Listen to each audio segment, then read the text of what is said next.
Como le anuncié desde muy temprano, tenemos de viva voz a Francisco Burgoa, un prestigiosísimo abogado constitucionalista y académico de nuestra UNAM.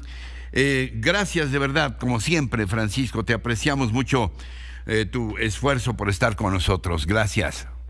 Al contrario, mi querido Ricardo, muy buenos días para ti, para tu audiencia de Radio Fórmula y Telefórmula. Oye, ¿cómo viste tú este fallo de la Suprema Corte de Justicia en relación al caso Gertz Cuevas? Se supone que 5 de 11 ministros se pronunciaron porque la acusada es inocente, pero los otros no se atrevieron.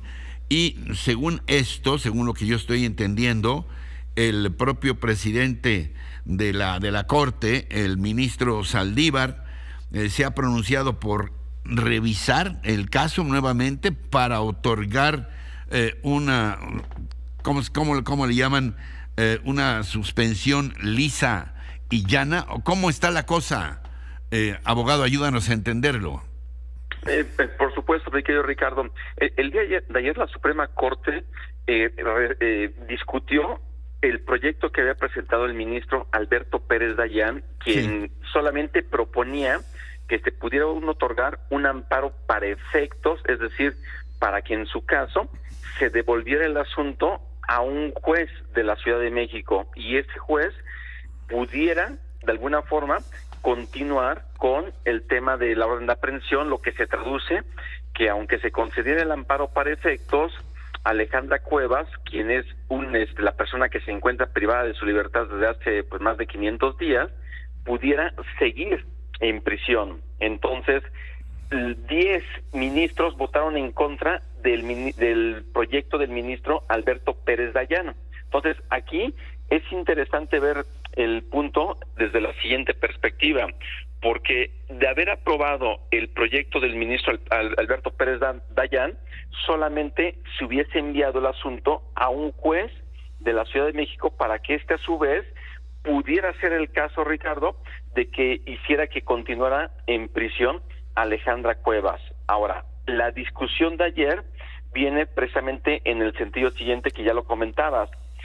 5 ministros estuvieron ya dando argumentos para que se otorgara un amparo liso y llano para la liberación inmediata de Alejandra Cuevas y para que se suspendiera ya la orden de aprehensión en contra de Laura Morán, que es la mamá de Alejandra Cuevas. Es decir, 5 ministros decían, ¿saben qué? Ya no hay que discutir, hay que entrarle al fondo del asunto, y en el fondo es otorgar un amparo no para efectos de que se envíe a otro juez, sino para que la Corte pudiera resolver de forma inmediata, sin necesidad ya de ninguna cuestión procedimental o ninguna cuestión de técnica jurídica.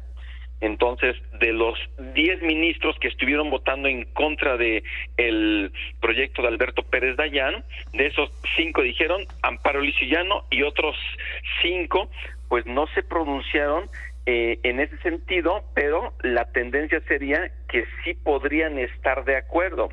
Entonces, podrían estar de acuerdo en que se otorgue este amparo liso y llano, pero todo, ¿cómo se traduce, mi querido Ricardo, en palabras más coloquiales? Sí. Simplemente es el asunto, pues va a irse nuevamente para que se analice por parte de otro ministro para que elabore un proyecto, para que se discuta a la brevedad. Esa brevedad, pues la verdad que la propia ley podría marcar 30 días, pero pueden ser menos días, que espero que sean menos días, para que realmente se imparta justicia en favor de Alejandra Cuevas, porque no solamente se trata pues de hablar de una sola persona, sino estamos hablando del sistema de impartición de justicia y también de la posibilidad de que el fiscal general de la República pues no pudiera estar ejerciendo presión como lo pudimos percibir en los audios filtrados hace más de una semana. A ver, entonces, ¿qué seguiría ahora? Nuevamente la Corte misma, a través de uno de sus ministros, elaborará un nuevo proyecto en relación a un amparo que puede ser liso y llano o no. ¿Podría todavía votarse que la señora Cuevas continúe en prisión? Pues yo esperaría que de ninguna manera esa debiese ser una posibilidad. Esperaría, aunque jurídicamente es posible. porque si bien es cierto, el día de ayer 5 ministras y ministros ya anunciaron que el sentido de su análisis es otorgar el amparo liso y llano para la liberación inmediata, pues lo cierto es que todavía no emiten el voto para lo que sería ya el análisis definitivo, porque el hecho de que se envíe a un ministro para que elabore un nuevo proyecto, que ese nuevo proyecto podría ser en el sentido de que se otorgue este amparo liso y llano para la liberación. Entonces, lo que se busca en todo momento es que se analice el fondo del asunto, porque el día de ayer realmente lo que se estaba empezando a analizar en este proyecto eran cuestiones de forma, cuestiones procedimentales. Por eso es que la posibilidad era que se enviara a otro juez de la Ciudad de México para que dictara una nueva sentencia.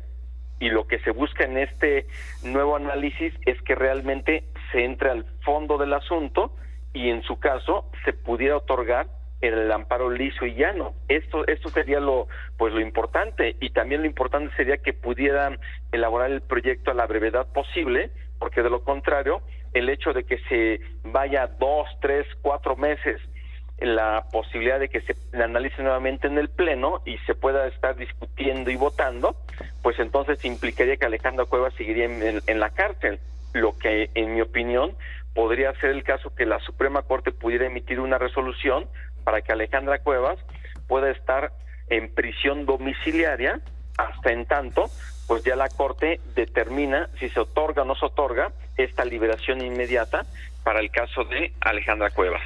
Estaría necesariamente ligado también a el caso de Laura Morán Servín, la madre de ella.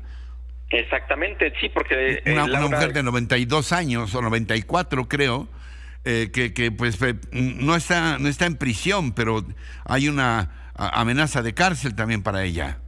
Exactamente, sí, porque este análisis implica, se habla más de Alejandra Cuevas porque ella es la que se encuentra claro. En la cárcel de Santa Marta Catitla desde hace más de 500 días, pero también, como bien comentas, mi querido Ricardo, el caso de Laura Morán, pues también tiene ahí una orden de aprehensión, pero el caso de ella es que tiene 92 años. Digo, si bien es cierto, son 2 mujeres adultos mayores, pero también es importante que pues se trata de ahorita de ellas, pero también se está en juego el sistema de impartición de justicia. La actitud del señor Gertz, que él dice que actúa como ciudadano, pero pues nadie puede evitar que es el fiscal, nada más y nada menos que el fiscal general de la República, no es cualquier funcionario. La actitud de persecución contra estas mujeres ha sido realmente perruna. ¿Todavía el fiscal Gertz puede insistir en este caso en endurecer la acusación contra las señoras Cuevas Morán y Morán Servín? Pues mira, mi querido Ricardo, no quiero dar ideas, pero pues lo voy a decir de la siguiente forma. Si bien es cierto que Alejandro Gertz, él tiene aquí un interés estrictamente como particular, pero lo cierto es que no lo es, como bien comentas, él es fiscal general de la República y tan es así que no se explica de otra forma cómo la Corte atrajo el asunto de particulares. Digo, porque aquí es un tema de cómo es posible, pero ahora, ¿qué podría hacer el fiscal general de la República si quisiera continuar con todo este tema? Desistirse de los recursos de revisión para evitar que la Suprema Corte pudiera estar emitiendo esta sentencia que amparara lisa y llanamente para la liberación inmediata de Alejandra Cuevas. Y con este motivo, al desistirse de estos recursos de revisión, implicaría que el juez de la Ciudad de México pudiera estar emitiendo una nueva resolución que a lo mejor la pudiera mantener en prisión a Alejandra Cuevas. Es decir, existe esa posibilidad jurídica que pudiera hacer, pero esperaría que no, porque obviamente eso se vería terriblemente mal. ¿Algo más que puntualizar sobre este tema, mi querido Francisco? Pues solamente esperaría que la Suprema Corte, a la brevedad, en cuestión estrictamente de días, a más tardar la próxima semana, pudiera nuevamente ya elaborar el proyecto para su discusión en el Pleno y se pudiera otorgar este amparo liso y llano para la liberación inmediata de Alejandra Cuevas, porque los elementos que existen dentro de el expediente son mínimos, son de forma, son procedimentales, y en la cuestión de forma no se acredita que hubiese alguna responsabilidad penal por el probable homicidio del hermano del fiscal Gert Manero. Esperaría que la Corte realmente haga honor a su nombre, a la que imparta justicia en favor de dos mujeres adultos mayores. Te mando un abrazo como siempre y mi agradecimiento, Francisco Burgoa. Gracias. A otro para ti, abrazo y excelente día para ti y para tu audiencia. Buen día.